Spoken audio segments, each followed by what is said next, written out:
Hi there, and congratulations on your Fluss purchase.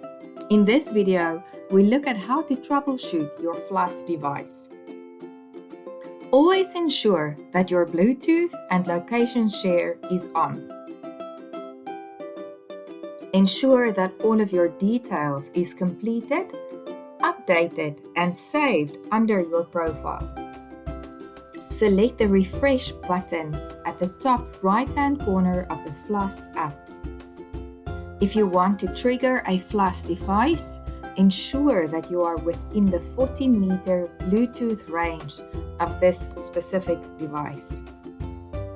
It is always good to completely close your Fluss app and open it up again.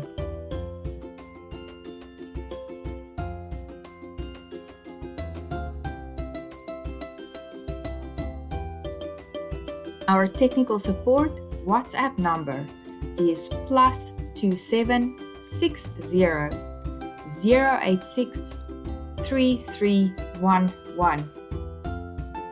When you submit a technical query, please include as much information as possible. Helpful information includes your cell phone type, the Fluss app version, as well as screenshots of the specific issue. You are also welcome to contact our help desk that is on our website www.fluss.io. You will also find a chat button in the bottom right-hand corner of our website.